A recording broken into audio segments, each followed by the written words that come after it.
ইউরোপের যে কোনো একটা দেশে যাইতে গেলে আপনার টাকা লাগবে 15 থেকে 16 লক্ষ টাকা খরচ হবে। এবং সেখানে গিয়ে আপনি সর্বপ্রাথমিক অবস্থায় আপনি স্যালারি পাবেন মানে সর্বনিম্ন 1,20,000 টাকা। যে কোনো একটা দেশে যখন 4 বছর 5 বছর 3 বছর থাকবেন তখন সেই দেশের একটা রেসিডেন্সিপ কার্ড পাইতে পারেন। কিন্তু এই সিঙ্গাপুরে আপনি যদি 20 বছর 30 বছরও থাকেন, সিঙ্গাপুর আপনাকে কখনোই এই নাগরিকত্ব দিবে না। তাহলে কী হলো, 3-4 বছর লাগলো, আপনি 12 থেকে 13 লক্ষ টাকা খরচ করে আইসা এই টাকা স্যালারি সিঙ্গাপুরে আইসা পাবেন। অস্ট্রেলিয়া এবং নিউজিল্যান্ড এই দুইটা হচ্ছে আলাদা একটা মহাদেশ। আর ইউরোপের মহাদেশটা হচ্ছে যেগুলা কিনা ইউর অন্তর্ভুক্ত, মানে ইউরোপীয় ইউনিয়নের অন্তর্ভুক্ত।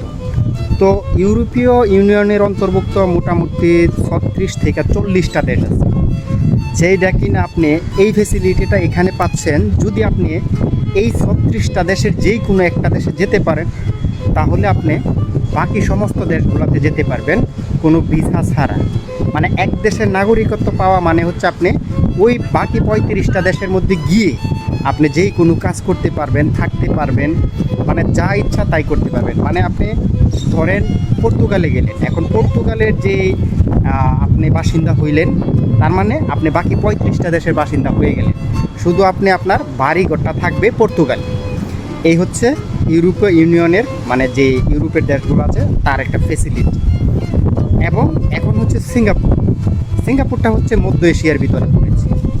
তো বর্তমানে যে পরিস্থিতি, এখন বর্তমানে যে যুদ্ধ পরিস্থিতি চলতেছে আমেরিকা, ইরান, ইসরায়েল, সৌদি আরব, ইয়েমেন এই দেশগুলোতে, তো এর কোনো প্রভাব এই সিঙ্গাপুরে পড়তেছে কিনা সেই জিনিসটা আসলে অনেকেই আমাকে জানতে চেয়েছিল যে ভাই এখন বর্তমানে যে যুদ্ধ চলতেছে বা যা কিছু হচ্ছে সেটাতে কি আসলে সিঙ্গাপুরের কোনো প্রভাব পড়তেছে কিনা। তো আমি আপনাদেরকে স্পষ্ট করে একটু ক্লিয়ার করলে বলি, ওই দেশগুলো মধ্যপ্রাচ্যের ভিতরেই পড়েছে, মধ্য এশিয়ার ভিতরে, আর সিঙ্গাপুরটাও সেম একই পরিবেশই পড়েছে। তো সেই ক্ষেত্রে আপনার সিঙ্গাপুরে এর কোনো প্রভাব নাই। মানে এটা হচ্ছে এমনই একটা নিউট্রাল দেশ যে কিনা ওইখানেও নাই এইখানেও নাই, একেবারে মধ্যস্থতায় আছে, সে কোনো পক্ষপাতিত্ব নাই। তবে আরেকটা জিনিস বলি, বাংলাদেশ থেকে সিঙ্গাপুরের দূরত্ব ধরেন একটা সাপোজ 3000 কিলোমিটার, আর এই সিঙ্গাপুর থেকে সৌদি আরব, কাতার, ওমান, দুবাই ওগুলার দূরত্ব হচ্ছে 3000 কিলোমিটার। তার মানে হচ্ছে এটা মধ্যস্থ, মানে একটা মধ্যর দেশে অবস্থিত করতেছে আর কি, হ্যাঁ, সিঙ্গাপুরটা।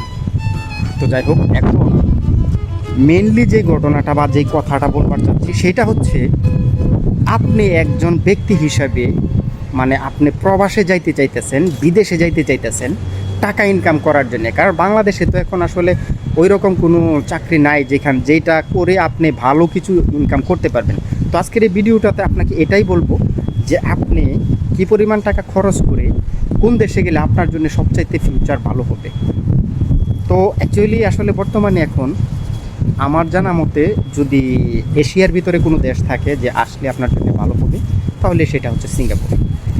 আর এইখানে এখন বর্তমানে আসতে গেলে কীরকম টাকা খরচ হয়, 12 লক্ষ 13 লক্ষ টাকা টোটাল সব মিলায় খরচ হচ্ছে।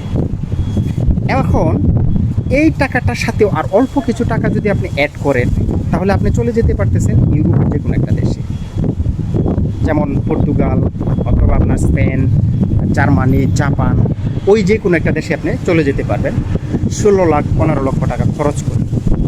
এখন বলতে পারেন যে ভাই কীভাবে যাবো, আসলে এটা তো মানে পাচ্ছি না কি আসলে বিষয় নিয়ে।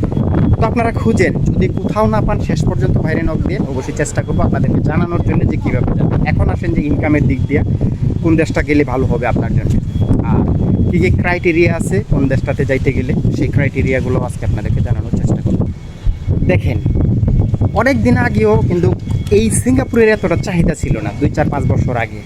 কিন্তু বর্তমানে সিঙ্গাপুরে মানে ওয়ার্কারের চাহিদা প্রচুর, মানে ওয়ার্কার আসতে চাচ্ছে প্রচুর, এই জন্য টাকাও লাগতেছে অনেক। এখন আপনি 12 থেকে 13 লাখ টাকা খরচ করে সিঙ্গাপুরে আসার পরে কয় টাকা ইনকাম করবেন প্রতি মাসে? আপনি এত টাকা খরচ করে যখন প্রথমে আসবেন 1 থেকে 2 বছর আপনি সর্বোচ্চ 80,000 থেকে 90,000 টাকা ইনকাম করতে পারবেন প্রথম অবস্থায়। পরবর্তীতে যখন আপনি স্কিল করে ফেলবেন তখন এই সিঙ্গাপুরে আপনি মোটামুটি 1,20,000 1,10,000 এরকম টাকা ইনকাম করতে পারবেন। আর যদি ভালো কাজ শিখেন, ভালো একটা কোম্পানি পান, ওভারটাইম থাকে, তাহলে আপনি প্রতি মাসে মোটামুটি 1.5 লক্ষ টাকার মতো ধরে ইনকাম করতে পারবেন। তাহলে কী হলো, 3-4 বছর লাগলো, আপনি 12 থেকে 13 লক্ষ টাকা খরচ করে আইসা এই টাকা স্যালারি সিঙ্গাপুরে আইসা পাবেন।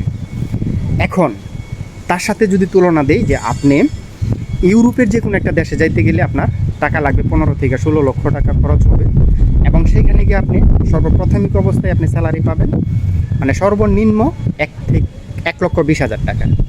আর যদি একটু ভালো কিছু মনে করেন যে ওভারটাইম থাকে বা ভালো কোনো কোম্পানিতে পড়েন বা ভালো কাজ জানেন, তাহলে সেইখানে আপনি অনায়াসে 1.5 লক্ষ থেকে 2 লক্ষ টাকা ইনকাম প্রথম অবস্থায় করতে পারবেন। তো আমি মনে করি যে আপনি যদি সর্বপ্রথম অবস্থায় যেতে চান, তাহলে আমি মনে করি ইউরোপের কোনো একটা দেশে যাইতে পারলে আপনার জন্য ভালো সিঙ্গাপুরের থেকে। কারণ সিঙ্গাপুরে আপনাকে হিউজ পরিমাণ ডিউটি করতে হবে, 8 ঘন্টা ডিউটি করার পরে আবার ওভারটাইম করতে হবে, তারপরে গিয়ে আপনার এই টাকাটা আসতে পারে। তবে ইউরোপের যে কোনো একটা দেশে যখন যাবেন, তখন সেই দেশে কিন্তু কোনো ওভারটাইম নেই, আপনার জেনারেল ডিউটি 8টা থেকে 5টা পর্যন্ত, এর ভিতরেই আপনি এই স্যালারিটা অর্জন করতে পারবেন। এবং সেখানের একটা প্লাস পয়েন্ট কি, আপনি যে কোনো একটা দেশে যখন 4 বছর 5 বছর 3 বছর থাকবেন, তখন সেই দেশের একটা রেসিডেন্সিপ কার্ড পাইতে পারেন। কিন্তু এই সিঙ্গাপুরে আপনি যদি 20 বছর 30 বছরও থাকেন, সিঙ্গাপুর আপনাকে কখনোই এই নাগরিকত্ব দিবে না।